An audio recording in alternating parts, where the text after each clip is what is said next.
Muito bom a gente poder estar aqui juntos. Havia um tempo que não conseguia estar aqui com vocês. E eu conversei com o Roberval hoje por telefone sobre a palavra que a gente crê ser de Deus para esse tempo nosso aqui. E eu tinha inicialmente falado com ele sobre a autoridade na família. Mas chegando aqui, eu creio que Deus colocou algo no meu coração, no meio dos cânticos que nós entoamos. Eu acho que vale a pena a gente refletir um pouco sobre isso. Hoje pela manhã, eu fui ministrar uma palavra com a igreja e deu um problema no pendrive, graças a Deus, santo pendrive. E eu fico assim muito contente, feliz, quando Deus muda a minha programação. Porque falar não é uma coisa muito simples. Embora algumas pessoas pensem que para o pastor é algo fácil. Não é. Não é porque, a bem da verdade, nós não queremos falar o que a gente quer falar. A gente acredita muito que esse é o momento de sermos a boca de Deus. E se colocar nessa condição é muita pretensão, concorda? Mas já que Deus tem um chamado, nós não podemos também recuar. Nós não somos daqueles que recuam. Diz em Hebreus capítulo 10, se não falha a memória do velhinho, versículo 35. E é muito importante nós entendermos isso. E enquanto o irmão ajeitava ali o pendrive, eu estava falando com a igreja, conversando. E eu creio que o Espírito Santo me deu um caminho hoje de manhã, que eu entendo que esse caminho é para nós aqui à noite também. Porque foi uma palavra muito viva, muito clara aos nossos corações. E agora à tarde nós estávamos na casa de um casal, do Alex e da Luciana, e eu orando a Deus, ali deitadinho, após o almoço. Foi uma festa, fizemos lá no tapete. Todo domingo normalmente é isso, a gente sempre almoça com alguém, ou lá em casa, os irmãos vão lá para casa e joga a coberta no chão, colchonete, e passa a tarde junto. E eu estava meditando, pensando, e aí uma irmã me passou um SMS aqui, um torpedo. E essa irmã, ela hoje estava atuando no ministério infantil, dando aula para as crianças, e ela não ouviu a palavra. E na mensagem dela, ela me disse, na mensagem está escrito aqui: Fonsa, a palavra que você ministrou, que eu ouvi o pessoal falar, foi a mesma palavra que Deus falou no meu coração hoje pela manhã, antes mesmo de eu chegar na reunião. E foi a palavra do meu devocional de ontem. Aí eu me enchi de fé, crendo que Deus quer que a gente pense um pouco sobre isso. Eu comecei a falar exatamente isso, que o pastor, muitas pessoas, talvez até por um aspecto cultural da igreja chamada evangélica, o pastor ele é o suprassumo.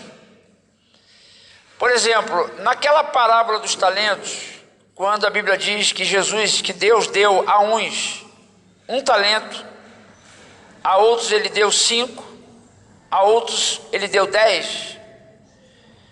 É muito comum nós acharmos que quem recebeu os 10 talentos foi o pastor.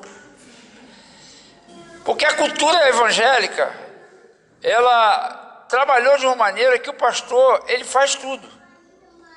Ele prega, se bobear ele toca, canta, expulsa demônio, cura enfermos, faz casamento, faz velório. É um negócio louco. E alguns pastores, às vezes de manhã tá fazendo velório e à noite está fazendo casamento. Uma coisa maluca. É um negócio que só quem vive, quem experimenta, sabe o que eu estou dizendo. Mas muitas pessoas não conseguem imaginar às vezes que o pastor, ele tem problema. que o pastor tem seus limites, que ele é um homem, ele é um ser humano comum. E daí se acha que a obra da igreja de Jesus foi dada ao pastor. E essa é uma cultura que está impregnada na igreja, por isso tem um monte de gente que vai para as reuniões da igreja mais para consumir do que para ouvir o que Deus realmente quer para a vida dele. Ele vai mais para receber uma comida do que receber uma instrução de como fazer e como viver a sua semana. E daí a pessoa vira mais consumidor do que um seguidor. Aí é complicado. E tem muita gente hoje, muitas ovelhas, muitos irmãos, que eles estão com a mente gorda, com a mente cheia de palavra, mas a vida dele não muda, ele não é transformado, e ele vai vivendo como um aleijado. Lembra aquela parábola que fala de um homem aleijado de 38 anos de idade, ou ele há 38 anos era coxo, aí eu não sei te dizer bem, mas diz que naquele dia Jesus encontrou aquele homem que há 38 anos era um paralítico. E o que é um paralítico? Porque quando eles falam que aquele homem era um paralítico, eles só conseguem imaginar alguém de cadeira de rodas ou alguém de muletas, não é isso? Mas o que é um paralítico hoje? É alguém que anda de muleta? Sim ou não? Vocês estão aí não? Acorda, gente, sei que está frio, mas acorda. É alguém que anda de muleta. Paralítico é alguém que anda de cadeira de roda? É um cadeirante. Mas existe um outro tipo de paralítico que às vezes a gente não presta atenção. É aquela pessoa que foi chamada por Deus, está no meio da igreja, mas ela não anda. Ela não produz. Ela não gera. E a coisa é tão forte que Deus tem chamado as pessoas, que você pode observar que pelo menos nos últimos 10 anos, até os, como é que eu poderia dizer assim, os paralíticos, até aqueles que não têm suas mobilidades, têm sido chamados para fazer alguma coisa. Eu sempre vibro. As 2 últimas Olimpíadas, o Brasil esperou inúmeras medalhas de ouro da equipe de futebol e dos outros atletas. Esperou que o Brasil fosse ganhar muito mais medalhas de ouro do que em qualquer outro tempo. E toda a Olimpíada sempre vive essa expectativa. Curiosamente, nas 2 últimas Olimpíadas, quem ganhou mais medalhas e de ouro foi a equipe paralímpica, que na sua categoria conseguiu honrar o país. E na minha forma de ver, profeticamente, Deus tem falado conosco, que Ele continua chamando aqueles que não são para confundir os que são.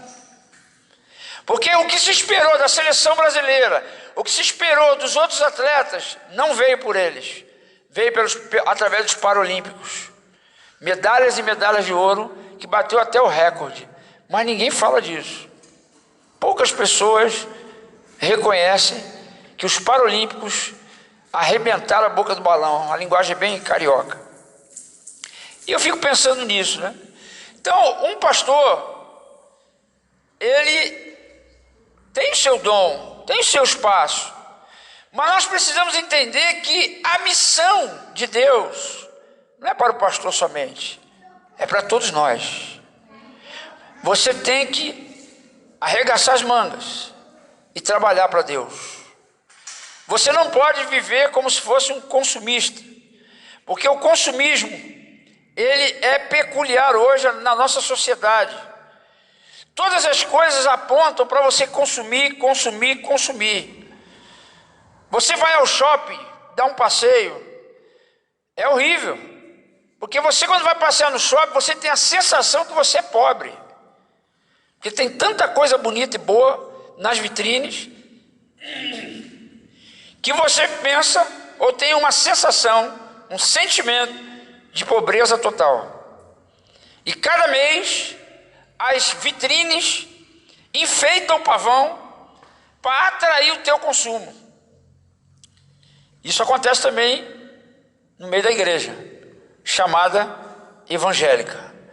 Porque parece-me que as programações, ou uma boa parte das programações da igreja do Senhor, ela é mais voltada para o público do que para Deus. O culto, irmãos, não é para nós. O culto é para Deus.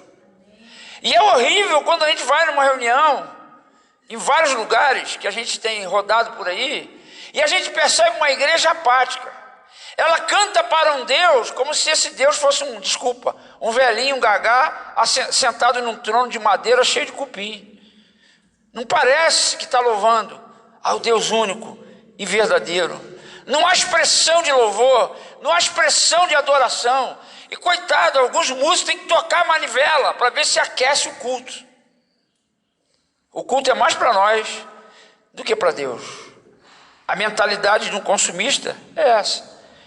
É fato que eu não digo isso como se isso fosse uma coisa consciente, mas o espírito que tem regido a nossa sociedade tem feito com que as pessoas inconscientemente vivam nessa letargia espiritual. E as pessoas sofrem de tantas coisas, doenças espirituais, e daí elas ficam meio que paralisadas por diversos fatores.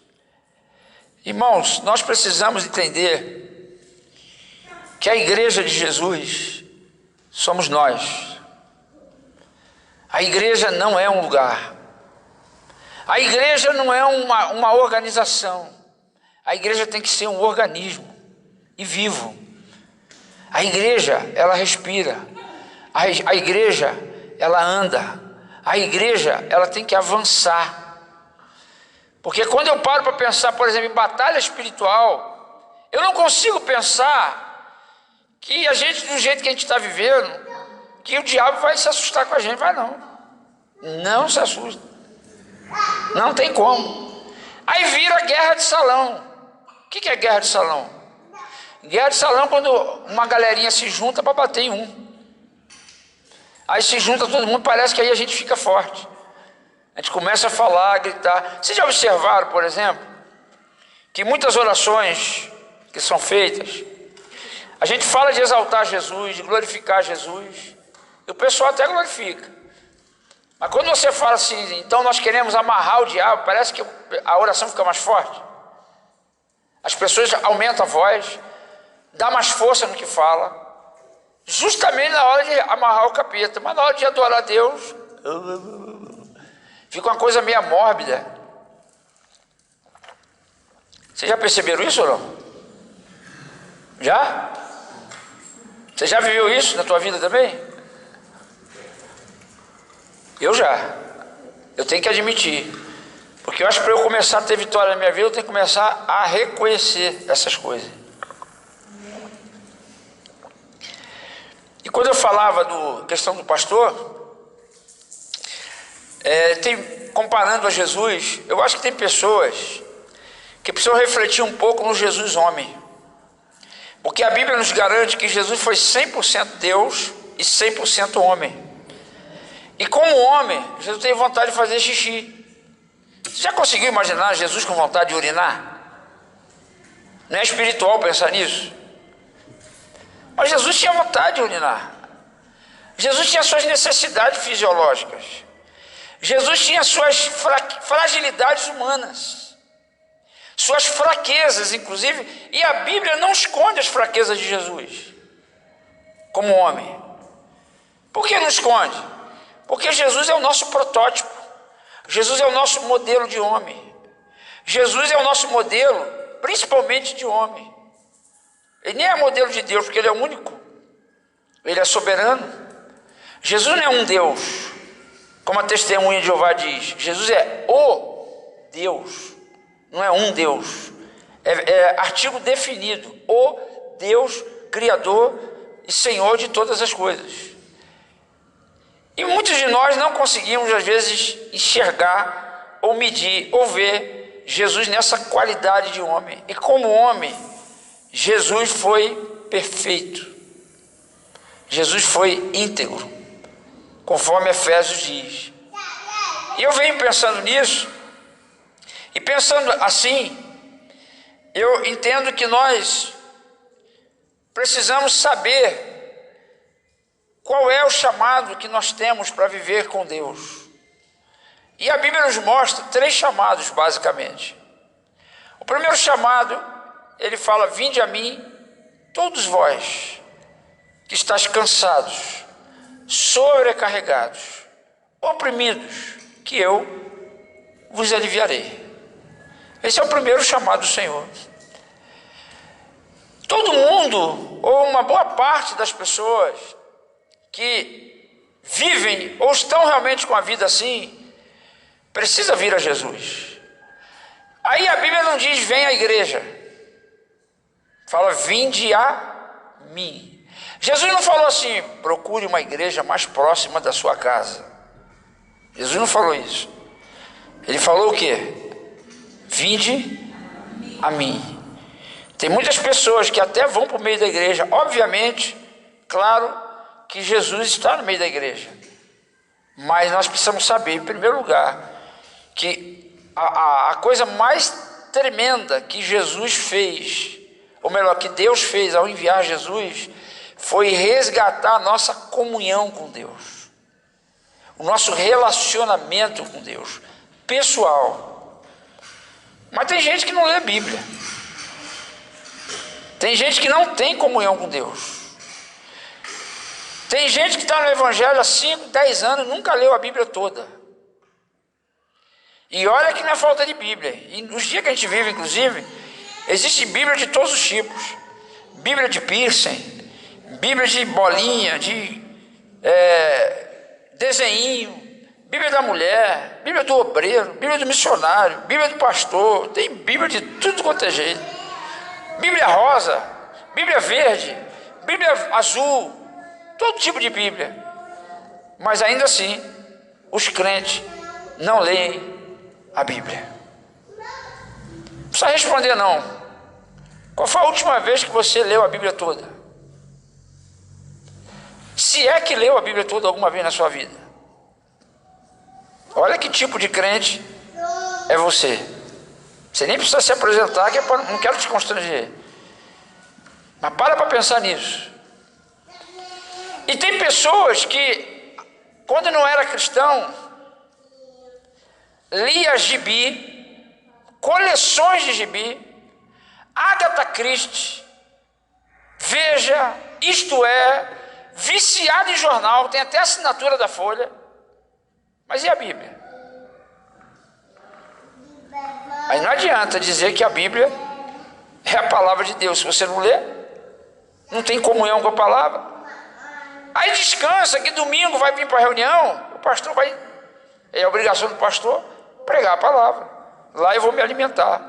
Ora, se você espera domingo para ter acesso à palavra, meu filho, você está mal das pernas.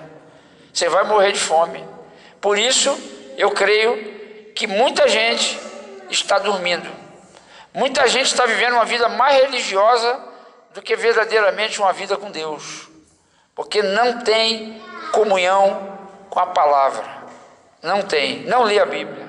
Não tem isso como prioridade na sua vida. Oração. Quantas pessoas cumprem Mateus 6, que diz, tranca no teu quarto, tu e teu pai, que vê em secreto, te recompensará. Quantos de nós? Quantas vezes essa semana você se trancou no quarto para orar? Ah, pastor, o senhor não conhece minha vida.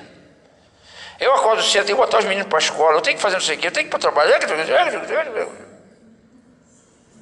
Mas o que você faz de meia-noite às 6 da manhã? O que você faz? Dorme?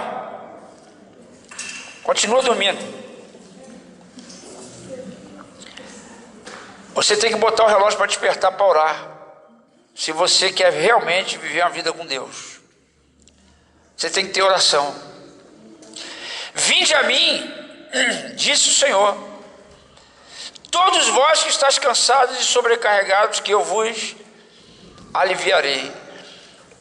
Aí o texto continua, que ainda faz parte do mesmo chamado. Ele diz assim: tomai sobre vós o meu jugo e aprendei de mim, porque sou manso e humilde de coração. Sabe o que eu estava pensando?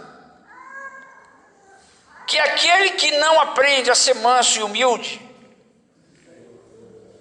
fica cansado.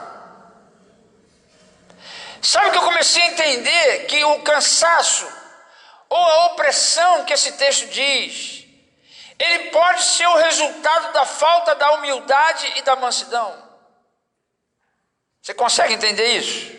Sim ou não? Consegue? Daí tem muita gente que está com a alma cansada mesmo. Por que está cansado? Porque ele não aprende a viver uma vida de mansidão e humildade. Ele já se acha humilde. Eu lembro uma vez que eu estava ministrando sobre humildade, e veio no final de uma reunião um irmão com uma boa intenção, legitimamente falou: pastor, sabe que eu estava pensando na questão da humildade. Olha, eu me orgulho da minha humildade. Falei: verdade, cara, você é um cara humilde mesmo.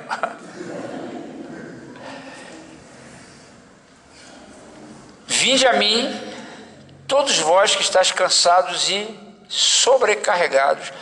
Irmãos, o que nos sobrecarrega? A palavra sobrecarregar já está dizendo, você está levando uma carga a mais. Jesus não falou que a nossa vida não seria de trabalho ou de carga. Ao contrário, ele falou: no mundo tereis aflições, tende bom ânimo, porque eu venci o mundo. Mas quando você carrega, ou coloca superfatura, ou coloca um peso que não é teu para levar, aí você fica sobrecarregado. E como é que vem esse sobrecarrego? Vem, na minha opinião, pela falta do exercício da mansidão e da humildade. E o que é mansidão? Muitas pessoas confundem mansidão com calma. Às vezes você vê uma pessoa assim, calma, né? Poxa, fulano é manso. Mas pisa no calo dele para você ver. Aquele calminho revela que dentro tem um negócio esquisito. Manso não é a mesma coisa que calmo. A palavra manso significa aquele que se deixa ser conduzido. Manso é aquele que se deixa ser orientado. Isso é manso. E ser manso, ninguém nasce manso. Jesus disse que é para aprender com ele. E aprender de que maneira? Só você olhar, aí volta a Bíblia de novo, né? Você lê a Bíblia sobre a vida de Jesus e você vai ver como Jesus foi um homem manso. Por que ele foi um homem manso? Porque ele sempre dizia: eu não faço nada que eu não vi o meu Pai fazer. Nada. Só que nós lutamos com desejos, com pensamentos, com vontades. O que fazer nessa hora? Depender de Deus. É simples. Vocês acham que eu, como pastor, eu não tenho tentação na rua? Tenho. Eu sempre digo que, olha gente, eu não me lembro a última vez que eu fui tentado por uma mulher sem dente, descabelada, suja e fedida. Não me lembro. Todas as tentações que eu passo é só com avião. Mas quando essas tentações aparecem, porque tentação não é pecado, todos nós somos tentados. Mas quando essas tentações aparecem, eu tenho dois caminhos: ceder à tentação ou buscar a força do Senhor e olhar para o outro lado. Porque a Bíblia diz: se teu olho direito te escandaliza, o que você faz? Arranca. Não é fazer igual aquele país, não, arrancar mesmo. Não. Arrancar, se a mulher está do lado direito, você olha para o lado esquerdo. Se está do lado esquerdo, olha para o lado direito. Agora tem uns cabeçudos que falam assim: não, deixa eu ver se eu sou forte. Eu sou forte. aí, meu amigo, já era. Esse assunto, inclusive, a Bíblia tem uma recomendação muito clara: fugir dos desejos da carne. Foge, meu irmão. Chuta que é laço. Entendeu? Chuta, chuta, chuta aqui é laço. Chuta. Sai fora. Homens que têm problema na área de impureza, masturbação, que não é muito falado no meio da igreja, porque tem, o povo reclama. Oh, meu Deus, não fala isso, pastor, olha que blasfêmia. Pelo amor de Deus, todos nós passamos por lutas, por guerras. Muitos dos nossos irmãos, sobretudo jovens, e eu tenho descoberto que não é só solteiro, tem muito homem casado que luta com isso. Eu até não tenho muito tempo que eu vinha lutando com essas coisas, com vontade, pensamentos. Mas como é que eu venço essas coisas? Nessa hora eu vou falar com Deus, falo: Senhor, tem misericórdia de mim. E aí eu oro até a vontade ruim passar. Eu clamo a Deus, porque se eu não fizer isso, irmãos, o que vai acontecer comigo? O que vai acontecer contigo? Só que esses assuntos são assuntos escondidos, ninguém fala. As pessoas têm medo, ficam assustadas, as pessoas têm vergonha. E a igreja, as pessoas, a igreja de Jesus é o ambiente para a gente restaurar essas coisas, é o ambiente para a gente abrir o nosso coração. Por isso que nós acreditamos no aspecto da igreja de relacionamento, onde tem um discipulado verdadeiro, onde é desenvolvido amizade, comunhão, homem com homem, mulher com mulher, no bom sentido, claro, porque até falar isso hoje está difícil, está perigoso.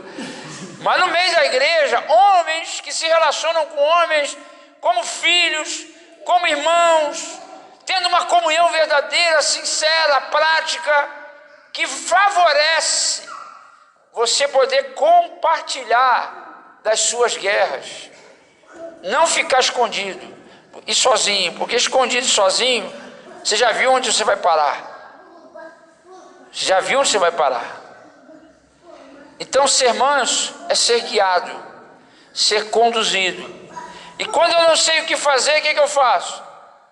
Eu vou ao Senhor, eu vou a Jesus, que em alguns casos, principalmente nesses aspectos práticos, é o Jesus que está na vida do meu irmão, daquele que eu me relaciono, daquele que eu tenho comunhão, daquele que eu tenho amizade. Daí a gente tem que entender que a igreja, ela precisa ser de fato uma família. Família, não apague essa ideia, mas a família começa com a família de Deus. E quem é a família de Deus? Somos nós. Nós somos a família do Pai. Nós somos, na verdade, a família que Deus sonha para essa terra. Abre um parênteses para mim. Quando você pega Gênesis capítulo 1, no verso 26, se você for examinar, você vai ver que Deus faz um chamado para Adão. E ele fala assim: Adão, sede fecundo, multiplicai, enchei a terra. Em Gênesis 9, Deus faz a mesma palavra para Noé: sede fecundo, multiplicai, enchei a terra. Em Gênesis 12, Deus fala a mesma coisa para Abraão: sede fecundo, multiplicai, enchei a terra. Só que com Abraão, Deus dá a ele também uma estratégia de como ele se multiplicaria. Ele falou: através da tua casa serão benditas as famílias da terra. E parece-me que Neemias,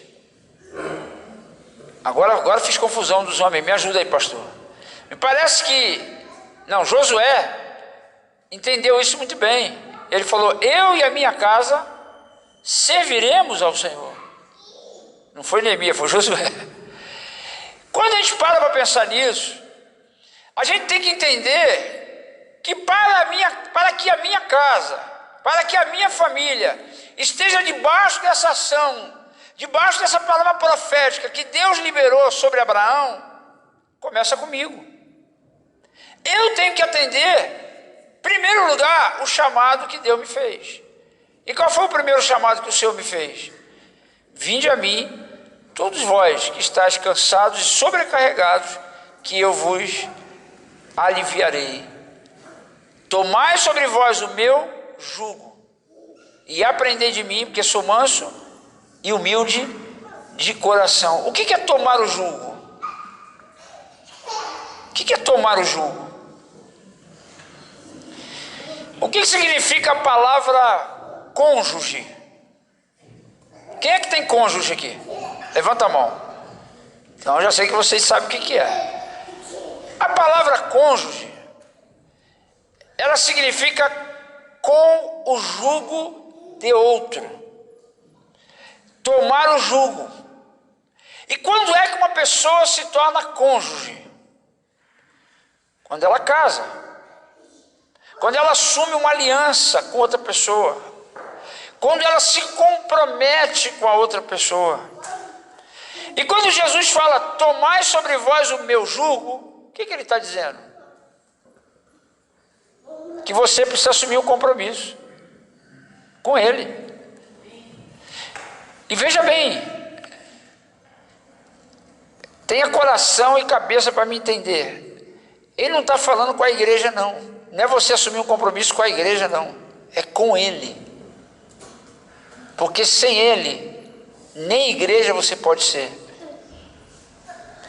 Daí, fica fácil de você entender que tem muitas pessoas que estão no meio da igreja, mas que de verdade não têm compromisso com Jesus. E essas pessoas podem cantar, tocar, pregar, pode fazer um monte de coisa no meio da igreja e ainda assim não está comprometida com Jesus. Não está aliançada com ele. Jesus falou isso em Mateus 7. O que ele falou? Senhor, em teu nome nós expelimos demônios. Ó. Senhor, em teu nome nós curamos enfermos. E o que Jesus disse nesse texto? Nunca vos conheci. Nunca vos conheci. E o que é conhecer a Jesus? Conhecer a Jesus fala de prová-lo, fala de assumir um compromisso com ele, de verdade, uma aliança, de dizer não para o pecado, dizer não para a tua carne, dizer não para as tuas vontades, e se render, se humilhar para fazer a vontade do Senhor. Daí faz sentido também o que a gente falou no começo, o culto não é para mim, é para ele. Eu sonho naquelas reuniões que Deus dá um branco no pastor, dá um branco em todo mundo e ninguém sabe o que fazer. Vai falar, irmão, não sei o que fazer não, vamos orar. Aí começa a orar, aí o céu desce. Aí o céu desce. Por quê? Porque é total dependência do Senhor. As nossas reuniões, irmão, desculpa, são americanizadas. A nossa liturgia da igreja evangélica é tudo americanizado. Eu tenho sonhado em ver a igreja assim, irmão, vamos nos reunir domingo à noite. Qual é a programação? Não sei, vamos estar juntos. Vamos ver o que Deus vai fazer. Vamos reunir na casa do irmão fulano. Mas o que vai rolar lá? É grupo pequeno, grande, médio? Não sei, vamos estar juntos. Jesus falou, quando 2 ou 3 estiverem reunidos em nome dele, coisas maravilhosas vão acontecer. Vamos só fazer isso. Vamos orar para o Senhor, nós estamos aqui em teu nome, Jesus. Faz o que o Senhor quiser hoje. E sem liturgia, sem programação, deixar o Senhor com liberdade de agir no nosso meio. Amados, Deus vai fazer isso na igreja dele. Deus vai despertar o seu povo. Deus está soprando o seu espírito. Quem tem ouvido para ouvir, ouça. Agora tem que estar pronto, tem que estar aberto para abrir mão. Abrir mão de conceitos, paradigmas evangélicos, cristãos, inclusive. Não sei se você sabe, mas os homens que andaram com Jesus foram todos eles chamados para ser discípulos e não cristãos. Cristão foi um apelido que eles receberam, se eu não me engano, em Antioquia, capítulo 11 do livro de Atos, me parece. Chamaram os discípulos a primeira vez de cristão. E só aparece a palavra cristão no Novo Testamento 3 vezes. Mas a palavra discípulo, 266 vezes no Novo Testamento. Obviamente que estar comprometido com Jesus, tomar o jugo de Jesus, é muito mais do que você virar um crente ou um cristão. Você pode viver como cristão todo o tempo da tua vida e não se tornar um discípulo verdadeiro. E aí? Não sei o que será de ti. Eu não posso julgar sobre isso, quem vai para o céu, quem não vai.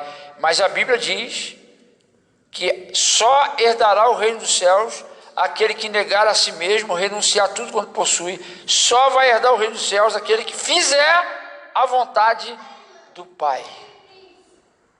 Somente. Quantos casais hoje se separam por incompatibilidade de gênio? E depois quer vir para a igreja casar de novo com aquela irmãzinha. Aquela irmã, casei errado, mas aquela irmãzinha fazendo a sua própria vontade. E depois quer ter garantido o lugar no céu. Vai nessa, você vai ver onde vai parar. Quantos jovens solteiros que ficam aqui, fica ali, fica lá. Quando a Bíblia fala que o solteiro tem que ser santo, tem que preservar sua virgindade para o Senhor, esperar o momento certo, mas dá vontade, né? A vontade vem, aí vem a vontade, sem compromisso com o Senhor, o que faz? Vai ficar ali e ficar aqui. E quando Jesus voltar? Vai ficar também. Vai ficar. Porque sexo fora de casamento é o quê? É pecado. E quanta gente sabe disso e continua abusando? Não aconteceu nada, né? Não, se fosse pecado, Deus me consumia. Rapaz, Deus na sua misericórdia tem te dado a oportunidade de você se arrepender, se humilhar e assumir um compromisso com Ele de santidade. Deus está dando tempo para você. Então ele fala: tomai sobre vós o meu jugo. O que é tomar o jugo de Jesus? Assumir compromisso com o Senhor, de obediência à sua palavra. Custe o que custar, doa a quem doer. Amém? Tomai sobre vós o meu jugo e aprendei de mim, porque sou manso e humilde de coração. Querido, se você não é manso, ou seja, se você reconhece que você não aprendeu a ser guiado por Deus, você pode aprender, porque Deus enviou seu Filho, e o seu Filho enviou o Espírito Santo. Lá em João 14, Jesus diz isso: eu vos enviarei o Consolador, e ele vos conduzirá, em toda verdade. Você tem o Espírito Santo, não apague ele, não afugente ele, tenha relacionamento com ele em tudo que você for fazer. Consulte a ele. Mas muitas pessoas só deixam para consultar depois. Imagina, o cara está com a vontade louca na carne de pecar. Você acha que ele vai perguntar para Deus se pode ou não pode? Quem pergunta? Só quem tem compromisso com o Senhor, só quem é discípulo. Porque quem não tem compromisso com o Senhor não pergunta, já sabe a resposta. Aprendei de mim, porque sou manso e humilde de coração. Esse é o primeiro chamado. Vinde a mim todos vós que estáis cansados e sobrecarregados, que eu vos aliviarei. Todo mundo quer alívio, não resta dúvida. As pessoas estão aflitas, estão desesperadas, e Jesus traz refrigério mesmo, porque Ele é bom. Ele ajuda a gente, Ele cura, Ele restaura, Ele renova. Mas qual é a finalidade de tudo isso? Deixa eu ajudar você a pensar mais um pouco nesse primeiro chamado. Qual de nós aqui teríamos a coragem de comprar um carro velho, vai lá no desmanche como um carro velho, batido, amassado, sujo. Aí você pega esse carro, manda fazer funilaria, pintura, manda fazer estofamento, você manda fazer parte elétrica do carro. Aí depois do carro prontinho, você pega o carro e leva para o desmanche de novo. Você acha que existe alguém assim? Não, né? Está muito óbvio o negócio. Pois bem, você acha que Deus ia pegar você lá do mundo? Som. Você acha que Deus ia pegar você lá do mundo, todo travado, todo quebrado, todo amassado, ia dar uma funilaria em você, uma pintura, e depois botar você no mundo de novo? Não. Deus quer usar a sua vida. Deus quer que a sua vida seja um canal de bênção.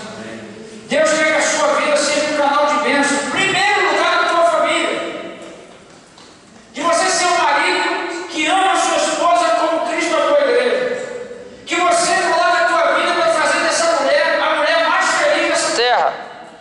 Porque Deus quer abençoar essa mulher e uniu você a ela com esse propósito, de você ser uma bênção na vida dela. Desista, meu amado, desista de querer ser abençoado por ela. Desista de querer ser amado por ela, porque quem ama não busca ser amado, quem ama e ponto. Amém? Da mesma maneira, Deus pegou a mulher e colocou ela com esse homem como ajudadora, para que ela ajude esse homem, ajude seu marido a conduzir a sua casa no caminho de Deus. Você vai ser uma ajudadora fiel, idônea, conforme a Bíblia diz que você é. E esse teu marido vai ser feliz. Pode ter certeza. A gente sabe o que tem de mulher que não respeita o marido, chega a ser feio o negócio. Feio. É verdade que tem uns homens que são cabeçudos. É verdade. Mas uma mulher cristã, ela tem que fazer o que a palavra diz. A Bíblia diz que a mulher crente ganha o marido ímpio sem palavras, mas tem irmã que não aguenta. A tentação é forte, ela não aguenta. Em casa ela abre a boca mesmo. A mulher já tem, por natureza, vontade de falar muito, né? Não é falar demais. Tem mulher que não fala demais. Acho que tem mulher que fala muito mesmo, mas nem todo mundo que fala muito fala demais. E ela veio para falar muito. Numa situação como essa, ela no desespero, coitada, ela acaba agindo na carne. Aí não consegue ser idônea. Pastor, mas o meu marido é ímpio. Daí? A Bíblia fala que a mulher tem que ser bênção na vida do homem, independente se ele é crente ou não. Claro que se ele for crente é melhor, né? O resto é dúvida. Mas ainda assim a gente sabe que no meio dos crentes o negócio pega feio também. Sabe que tem uns casais cristãos aí que o negócio é esquisito. Nós estamos aprendendo, nós estamos em obras, né? Até chegar lá, o Senhor vai fazer. Aprender de mim, porque sou manso e humilde de coração. Humildade de coração. Não é uma humildade para que as pessoas vejam. A humildade, ela é uma atitude de dependência. As pessoas confundem humildade com pobreza. Eu vejo às vezes um jogador de futebol falando assim: não, eu vim de uma família muito humilde, a gente não tinha o que comer. Associa humildade com pobreza. Humildade não é pobreza. Você pode ser rico e humilde. Você pode ser pobre e orgulhoso. Tem muito pobre que é orgulhoso. Assim como tem rico que é humilde, tem pobre que é orgulhoso. O ideal é ser aquilo que Deus quer que você seja. Eu estava falando hoje que muita gente vive aí, às vezes, no engano de alguns ensinamentos que dá até vergonha. Por exemplo, a chamada campanha da prosperidade. O cara chama lá você para fazer campanha da prosperidade. E Eu ouvi uma história do próprio autor dela. Não é nem coisa que eu ouvi de outro. Ele falou que Deus deu a ele uma revelação, que quem desse uma oferta de R$1.000, não, que Deus falou com ele que 12 pessoas dariam uma oferta de R$1.000, e esse R$1.000 Deus iria multiplicar, e essa pessoa iria ficar rica. Aí ele fez um apelo, foram 300 à frente. Ridículo isso. Muito ridículo. Eu acreditaria numa profecia dessa se Deus falasse com ele quem seriam as 12. Aí eu acreditaria. E ele deveria fazer o quê? Ó, pode voltar aí. 288, pode voltar. Fica só os 12. Mas você acha que ele falou? Milão assim. E esse camarada, ele é tido como o cara que sabe tirar a oferta. Ó. E muita gente cai nisso aí, irmãos. Por quê? Por causa do capitalismo. Pessoas que não estão com o coração aliançado, comprometido com Jesus. Verdadeiramente. Ele vai na onda. Ele vai conforme o vento sopra. Ele é menino. Ele não cresce na fé. Por falta de comunhão com Deus, de vida com Deus, de renúncia, de entrega. Ele é menino na fé. Aí é levado ao redor por todo o vento de doutrina. Efésios capítulo 4, verso 13. Ele não tem vínculo com a palavra. Ele não tem sujeição à palavra. Ele anda por conveniência. Eu digo isso porque eu experimentei isso na pele, irmãos. Eu lembro o dia que Deus mandou eu confessar para minha esposa os meus pecados, a ponto de perder meu casamento. Mas por obediência à palavra eu fiz. Sentei com a minha esposa e falei para ela quem eu era. Contei tudo. Não economizei. Porque ou eu tenho compromisso com Jesus e com a palavra, ou eu não tenho. Não dá para servir a dois senhores. Não dá para cochear entre dois pensamentos. E Deus está querendo encontrar homens e mulheres que tenham compromisso com Ele. Esse é o primeiro chamado. E nessa noite eu creio que Deus pode estar chamando alguém aqui. Alguém que está vivendo aí na clandestinidade. Alguém que é evangélico. Alguém que é cristão. Mas não tem de verdade ainda um compromisso com o Senhor. E você sabe. Porque pode ter certeza. O Espírito Santo não deixa ninguém enganado. Ou você é, ou você não é. Qual é o segundo chamado que o Senhor tem para nós? Ele falou: ide e pregai o Evangelho. Você tem um chamado de pregar o Evangelho. A quem pregar esse Evangelho? A quem devemos pregar o Evangelho? Toda criatura. Irmãos, nós escolhemos muitas das vezes a quem a gente vai pregar. O fato é que tem muita gente que escolhe a quem vai pregar. Quer ver um exemplo? Às vezes você está no teu local de trabalho, você tem uma oportunidade de falar para o teu patrão do Evangelho e você não fala com medo de perder o emprego. Sabe o que significa isso? O teu emprego vale mais do que o Evangelho. Eu não estou dizendo que você tem que viver lá na empresa pregando. Você ganha para trabalhar, então trabalha.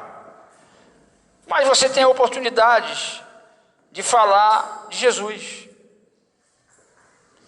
Eu tenho certeza que lá você fala do Campeonato Brasileiro, você fala do Campeonato da Copa do Brasil, você fala um monte de coisas. Por que você não pode falar do Senhor? Pode. Mas muitas pessoas escolhem a quem vai pregar. Por exemplo, te dar um exemplo básico. A Bíblia diz assim: aquele que não ama o seu vizinho, peca. Você já pregou para o teu vizinho? Vou abusar um pouquinho, irmãos. Que eu quero cooperar, ajudar você na tua reflexão do chamado que Deus tem para a sua vida.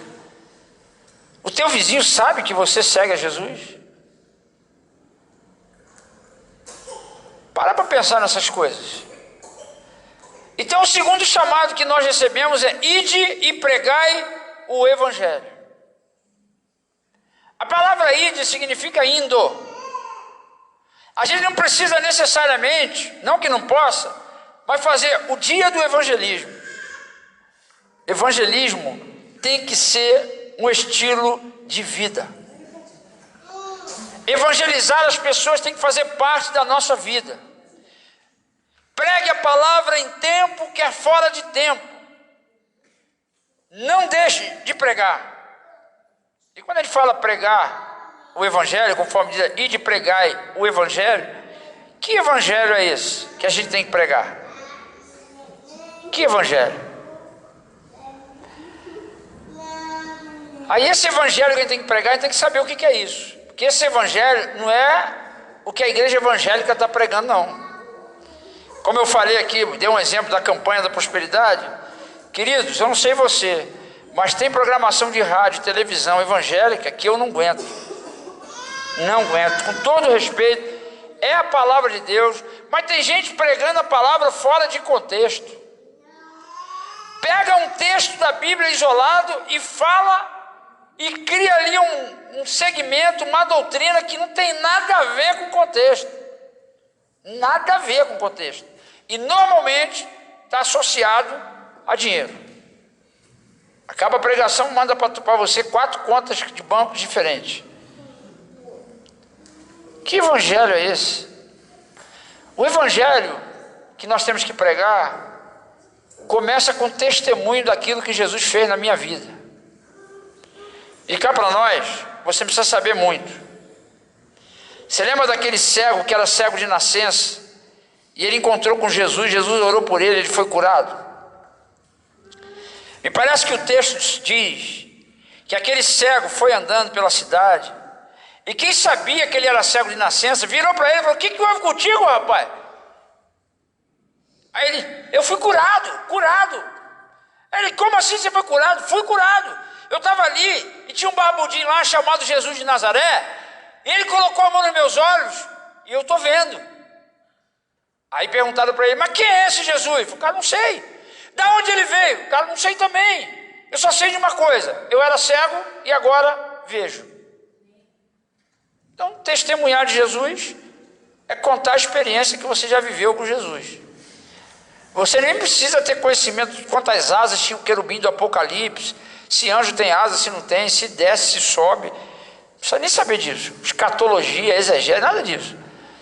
Você já teve uma experiência com Jesus? Fale da tua experiência, testemunhe. Se você não teve, vamos fazer um apelo para você ter. Segundo aspecto da pregação: você tem que anunciar que Jesus é Deus. João capítulo 1, de 1 a 3 fala: no princípio era o verbo estava com Deus, o verbo era Deus. Todas as coisas foram criadas por intermédio dele, sem ele, nada do que foi feito se fez. Jesus se fez homem, ele não era só Deus, ele também se fez homem e viveu como homem, para que os homens saibam que é possível andar nessa terra de maneira santa, irrepreensível. É possível, na força do Senhor é possível. Então nós temos que proclamar que Jesus se fez homem, que ele sofreu por nós, que ele morreu pelos nossos pecados, mas que ao terceiro dia ele ressuscitou e ele voltará. Pregar o evangelho é falar da vida de Jesus, falar a verdade, é o querigma. Querigma no grego é verdade. Qual é a verdade? Verdade que só nenhum outro nome há dado entre os homens a qual possamos ser salvos, a saber, por intermédio de Jesus Cristo. Pregar o evangelho é mostrar para as pessoas que para entrar para o reino existe uma porta de entrada. E qual é a porta do reino? Qual é o evangelho que João pregava? Mateus 3, verso 2: arrependei-vos, porque é chegado o reino dos céus. E qual é o evangelho que você está ouvindo ser pregado por aí? É esse? É esse? Poucos pregam esse evangelho. Aliás, as pessoas ficam incomodadas quando a gente fala de pecado, quando a gente fala que tem que se arrepender. As pessoas não gostam.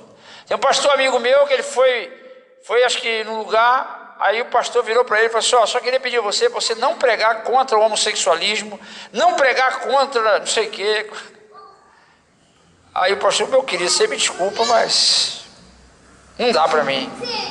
Não tem como. Não, porque os membros aqui se sentem ofendidos e não pode nem falar diabo, porque assusta o povo. Meu Deus do céu. Porque tem gente que tem medo do diabo, né?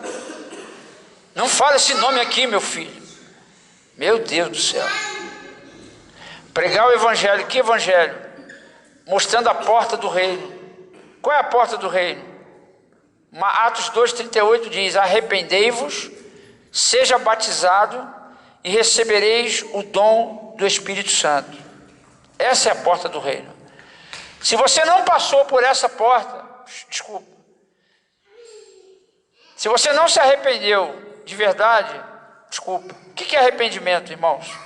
Arrependimento é mudança de mente, mudança de atitude.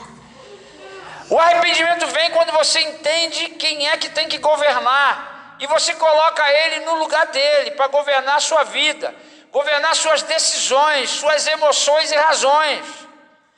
A Bíblia diz que Jesus é o Senhor, dono de tudo e de todos. Ele manda, você não manda mais.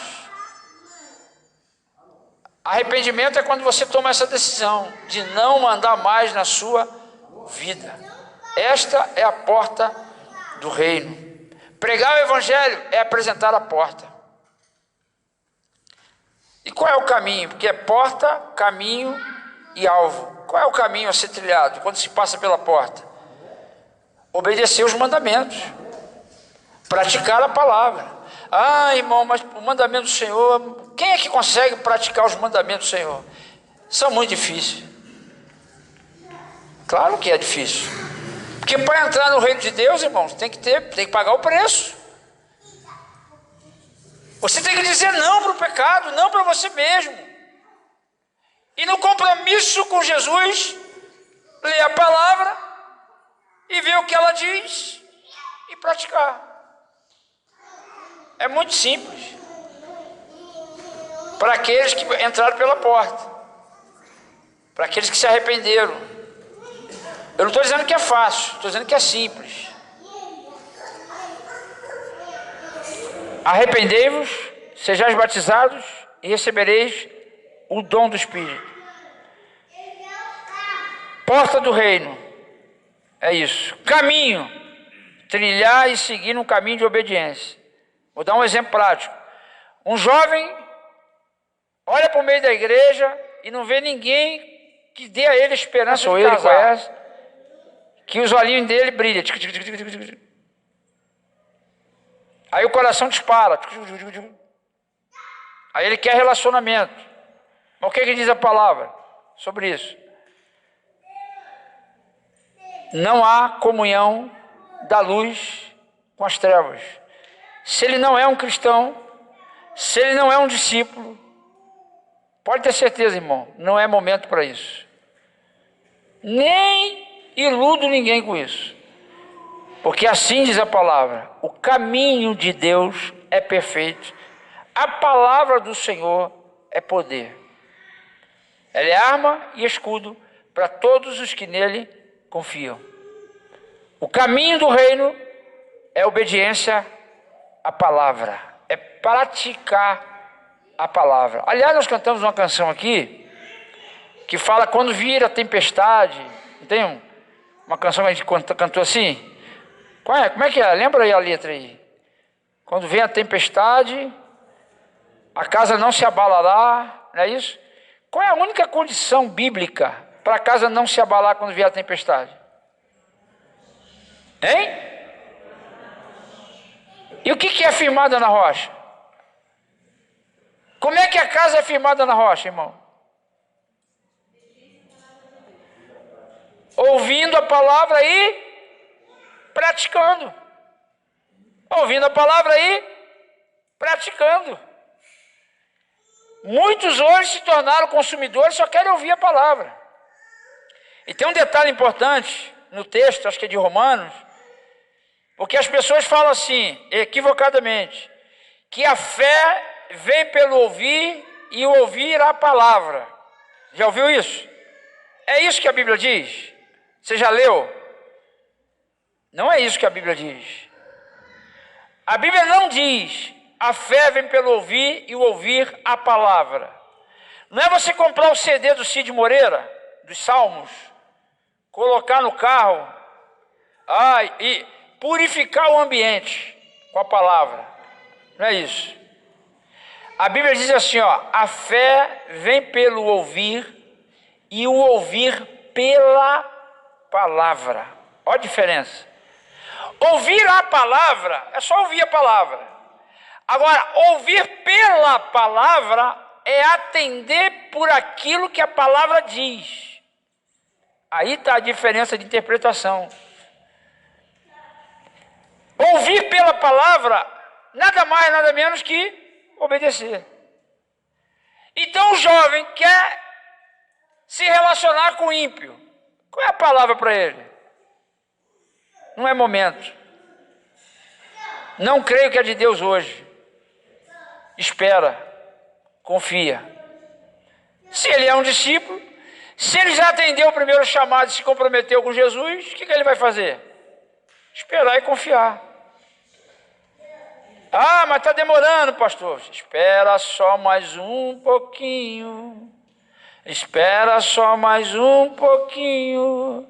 Se a bênção está demorando, espera só mais um pouquinho. Com essa esquecido? Espera só mais um pouquinho. Porque o Senhor não tarda nas suas promessas. Diz a palavra.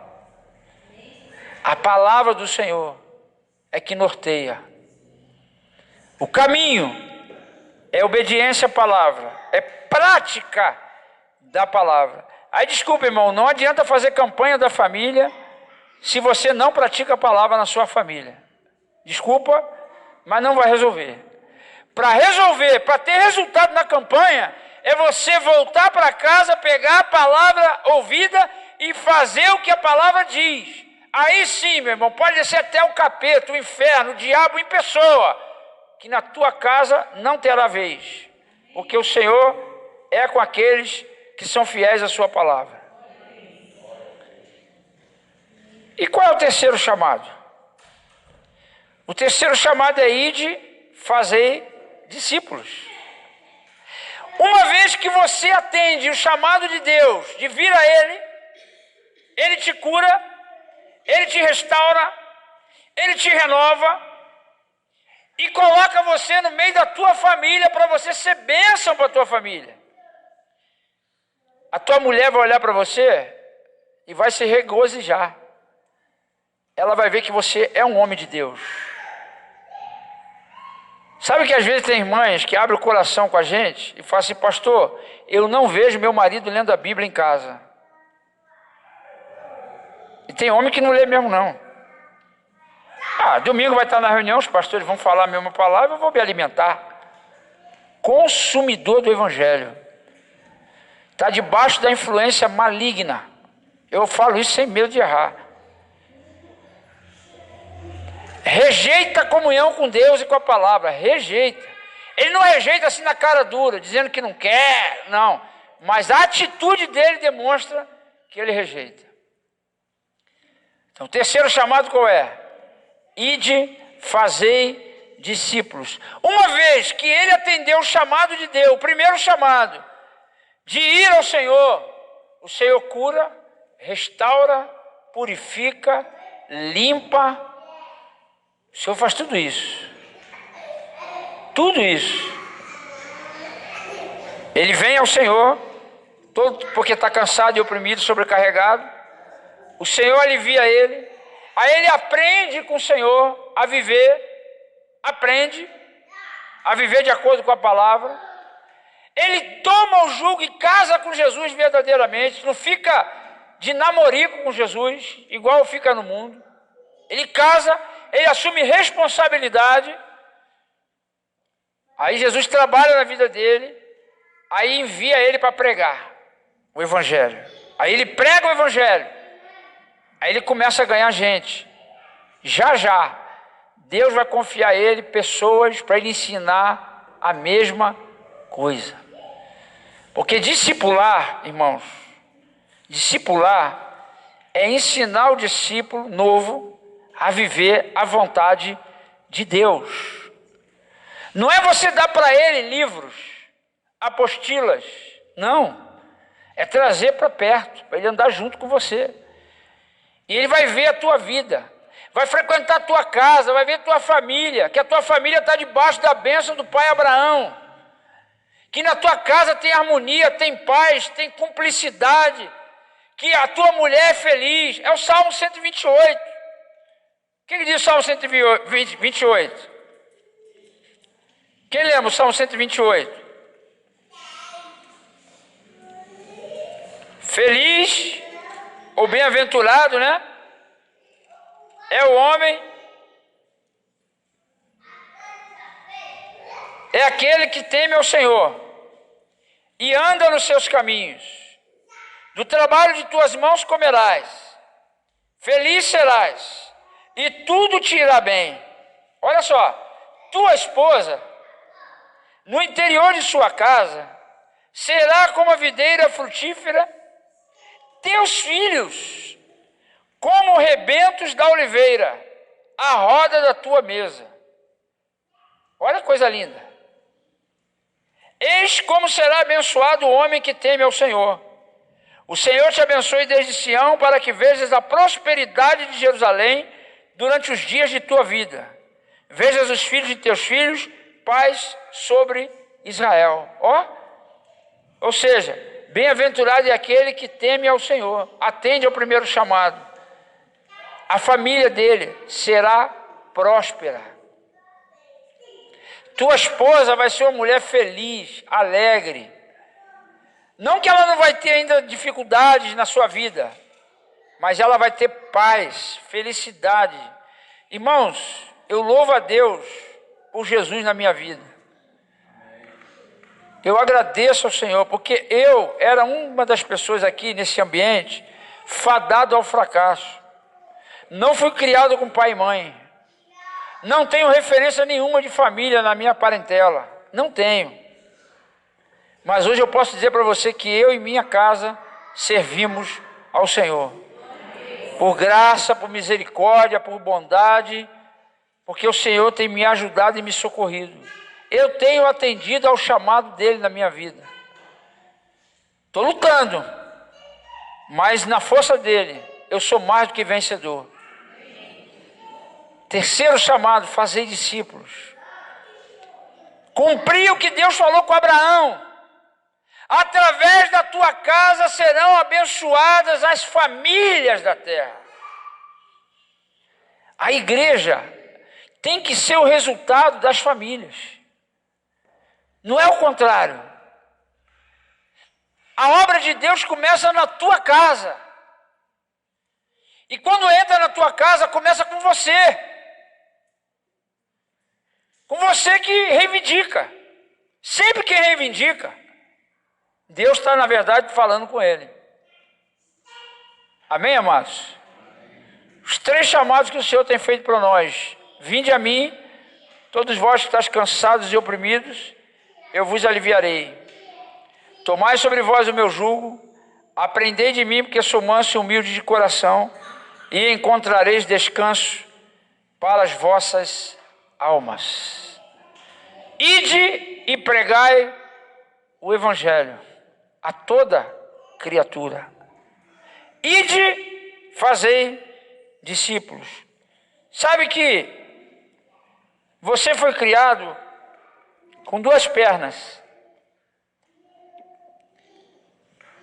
A perna esquerda, vamos dizer assim, é ir de pregar. A perna direita é ir de fazer discípulos. Quando você caminha, você tem que caminhar pregando o evangelho, fazendo discípulos. Pregando o evangelho, fazendo discípulos. Não é à toa que Deus te deu 2 pernas. É para que você vá, porque a palavra ide é indo.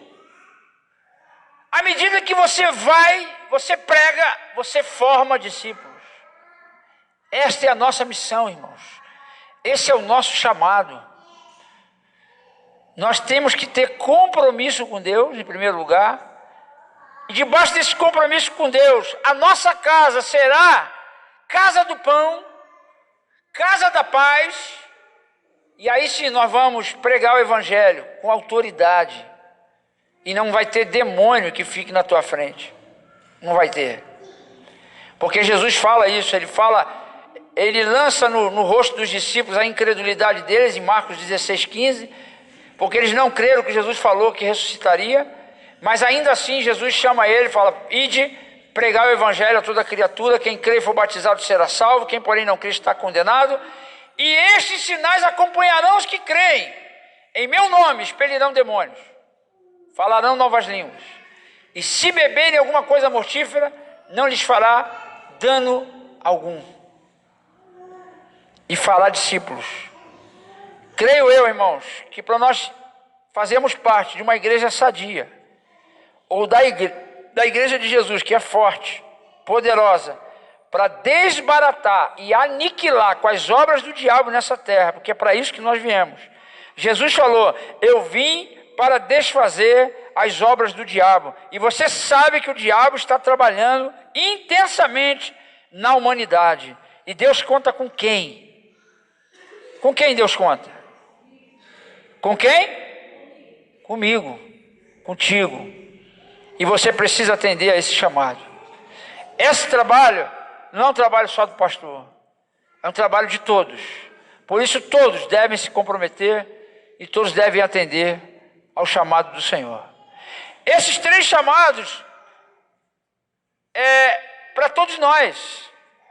Eu não recebo só um e você outro. Não, os 3 é para mim, os 3 é para você.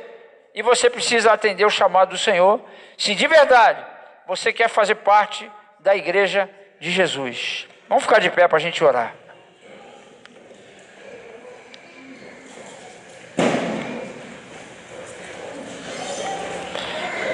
Aleluia, Senhor. Bendito é teu nome, Pai. Bendito é teu nome. Sabe, eu entendo, irmãos, que sempre quando Deus nos chama, nós precisamos sair da onde nós estamos. Nós precisamos reagir a esse chamado. E eu quero orar com você. Você que precisa atender ao chamado do Senhor. Eu não sei se você já atendeu os 3 chamados, eu não sei se você atendeu a 1, a 2, eu não sei. Mas a obra de Deus na tua vida é completa. Eu quero convidar você que tem se sentido cansado, sobrecarregado, oprimido. Você que passa por isso hoje, vem aqui à frente que eu quero orar contigo. Pode sair do teu lugar e vem aqui, que eu quero orar pela sua vida, porque Jesus chama você: vinde a mim. Talvez você esteja frequentando a reunião da igreja, mas você continua assim. Eu quero dizer para você que você não tem que estar indo à igreja, entre aspas. Você tem que vir a Jesus. E o Senhor vai conduzir você, vai guiar você, porque Ele te ama. Essa palavra não é uma palavra de derrota na tua vida, ao contrário, é o começo da tua vitória. É o início de um novo tempo que virá na sua vida. O Senhor vai ensinar você a ser manso. O Senhor vai ensinar você a ser humilde. E essa mansidão, essa humildade, ela vai gerar em você uma paz, uma alegria.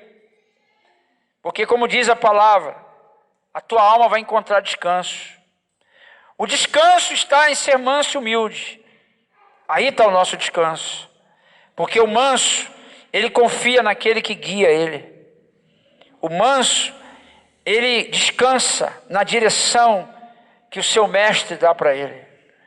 Por mais que ele não concorde, às vezes, não aceite no seu coração, mas ele está decidido a confiar. Confiar é uma decisão.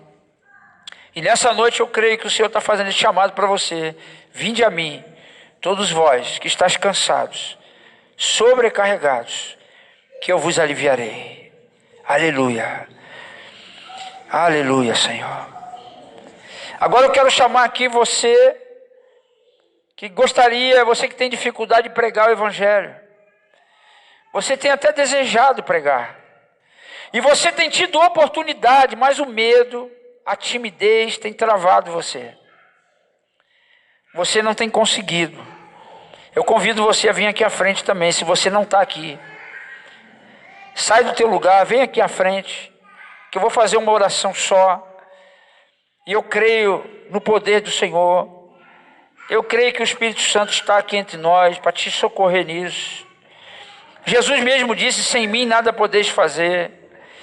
Ele conhece a tua limitação, Ele conhece o teu medo, a tua timidez. Mas a partir desse dia, qual é a minha esperança? É que um novo tempo comece na sua vida. E que as oportunidades que você tem na sua vida de pregar, de anunciar o Evangelho de Cristo, que essas oportunidades não sejam mais perdidas. Porque Deus colocou você como atalaia, colocou você mesmo como um agente do reino. Você é uma testemunha, diz o Senhor. O Senhor diz na sua palavra em Pedro 2,9 que você é um proclamador do Evangelho. Diz em 2 Coríntios 5,20 que você é um embaixador do reino de Deus. Você é tudo isso a fim de proclamar as virtudes daquele que vos tirou das trevas para a sua maravilhosa luz. E eu quero convidar você também a vir aqui à frente, você que recebe o chamado de fazer discípulos para Deus, você que quer se comprometer para cuidar de pessoas, você que quer colocar a tua casa como um ambiente de ajudar pessoas a encontrarem a Deus, a viverem com Deus. Você que quer cuidar de vidas, você que quer atender esse chamado de fazer discípulos, porque esse mandamento não é para o pastor, é para você também, é para todos nós, é para os discípulos. Jesus falou, ide e fazei discípulos. Ele falou isso para quem? Os seus discípulos. E se você já é um discípulo, ou se você está decidido a ser um discípulo, você precisa atender esse chamado também, de fazer discípulos para Deus. E nós vamos orar nesta hora. Pai, em nome de Jesus, eu quero orar aqui pelos meus irmãos, Senhor. Pai, a tua palavra diz que quando Moisés erguia os braços, Israel prevalecia. Então eu quero juntamente com os pastores aqui, erguer nossas mãos sobre o teu povo, para que eles prevaleçam, Senhor, nesta hora, Senhor.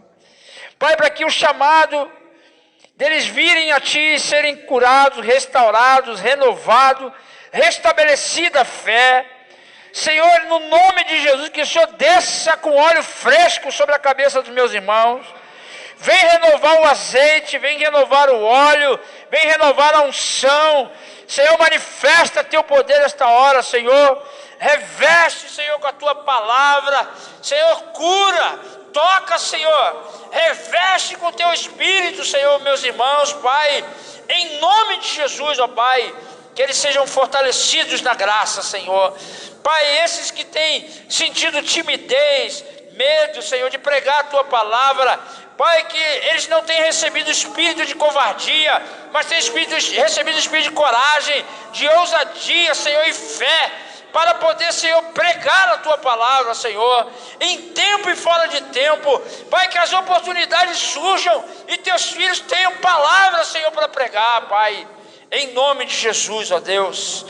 Oramos, Pai, para que se levante pais e mães espirituais, corações, Senhor, que venham gerar filhos para teu reino.